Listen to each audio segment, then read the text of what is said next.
What's up, guys? Surprise early stream today. I actually have an appointment, so I only have a few minutes right now. I'm probably only going to be on for about 10 minutes. So I thought I would take some time to talk about yield curve because I'm seeing so much constantly day after day about the recession coming and to watch the yield curve and crazy things like that. So I just want to take some time in case some of you guys don't know what that is. We can go over the basics of that, and I also want to go over to Peter Saint Onge. Hopefully, I'm pronouncing that right. Go over to his Twitter. He has a couple minute long video. I just want to watch that with you guys, and so we can kind of analyze it together and overall see how we feel about it. But like I was saying yesterday, I watched the technicals. I don't worry too much about the news, and I like to wait for something to happen and then react instead of trying to be ahead of things too much. But this does help you in this situations. Especially if it does get volatile, you kind of know why, and then also it will kind of give you an idea as to how much volume to expect, given how big the news is. So if things start really happening or the market starts dumping, and it actually dumping, not just, a 1 day pullback, then you can kind of get an idea of why or what the overall general sentiment is. So with that being said, let's dive right into it. I did want to do some live trading today, and I did take a couple trades, as you can kind of see behind my head right there. Um, I took a couple trades, just a couple scalps. They went out. They played out pretty well. Man, I'm tripping on my tongue already. But they played out pretty well.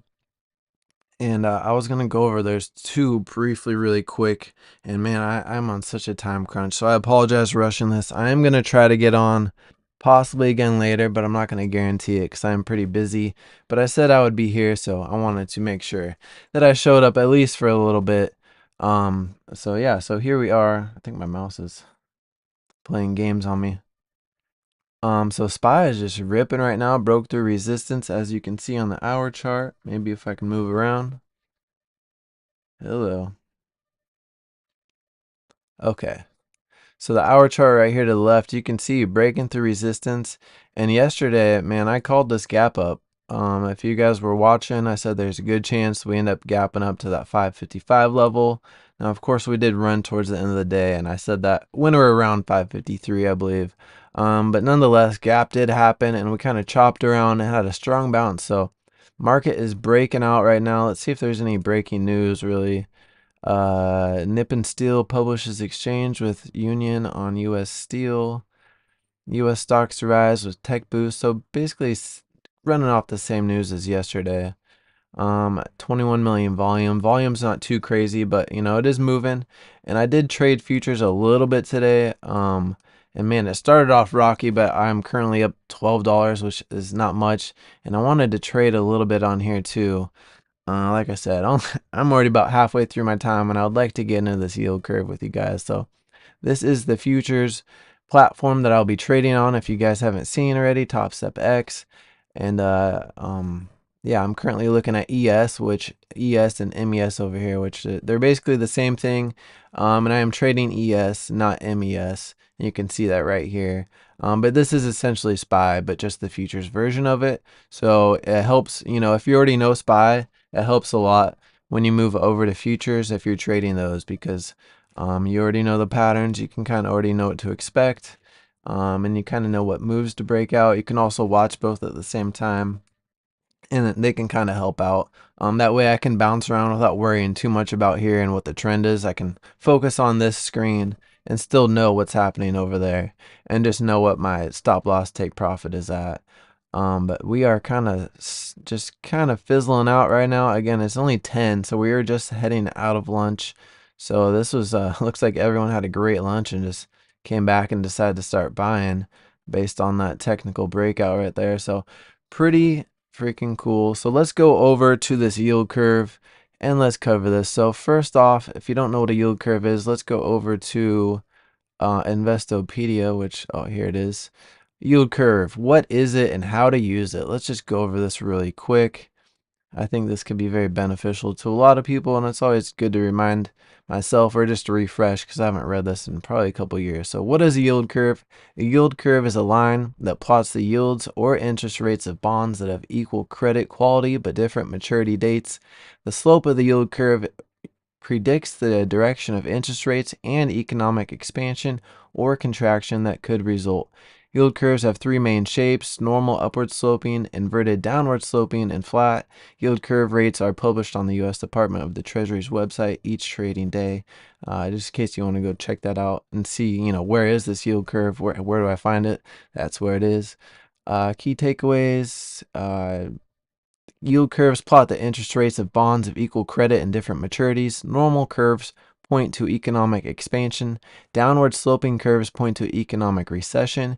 Yield curve rates are published on their website. So using it for other debts in the market, such as mortgage rates and bank lending rates, the yield curve can predict changes in economic output and growth over time. The most frequently reported yield curve compares the 3-month, 2-year, 5-year, 10-year, and 30-year U.S. Treasury debt.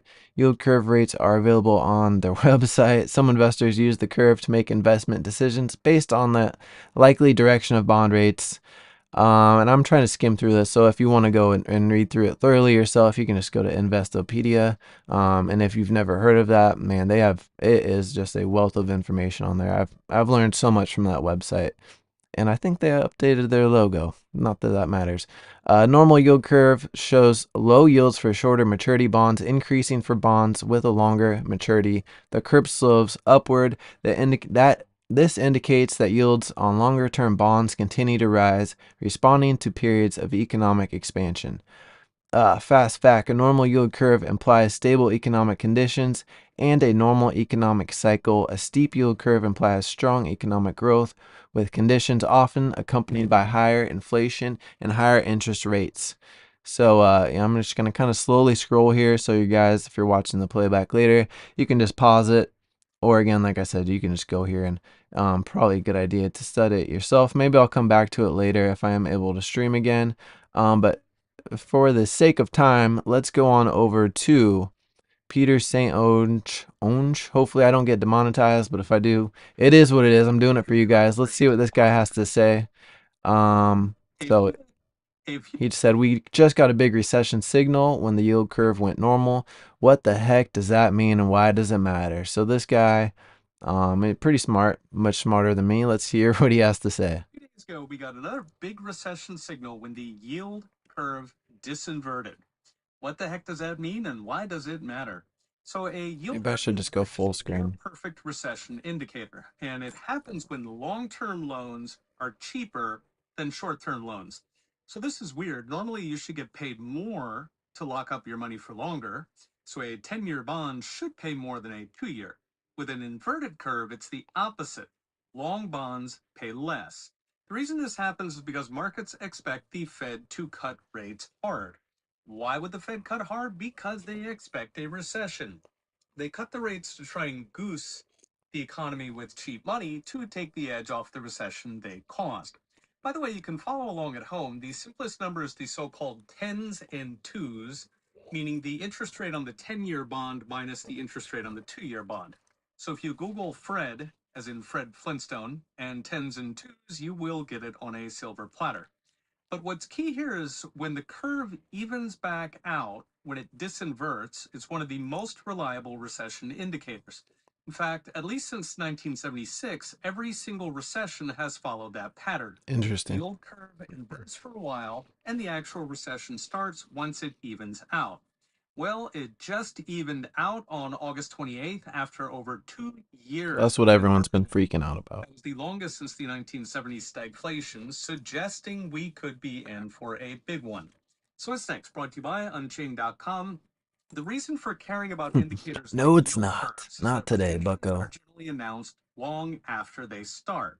In 2008, for example, the NBER now says the recession hit in December of 2007, but back then they didn't announce it until December of 2008, a full year later. That was I've heard that. stocks had collapsed and millions had lost their homes and their life savings. Now, stocks certainly did not see it coming. Oh back wait, then. I was like a junior slash senior in high school.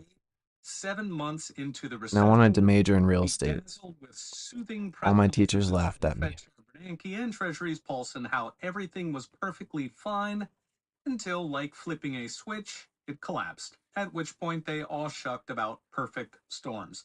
The yield curve now joins a parade of gold standard recession indicators. In recent videos, I've mentioned Sum's rule, which tracks unemployment, consumer spending, which telegraphs recessions, and real world surveys showing fear and distress at recession levels.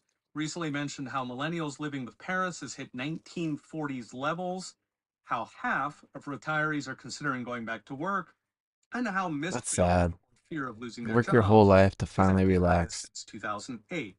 Through it all, if there's one We don't have constant to in do that, you predicting your guys. life savings, it's believe what you This is why see, we're not here. what you're told. They will never warn you of a recession because it's their Be job trading on the to inflate beaches. you until the last possible moment.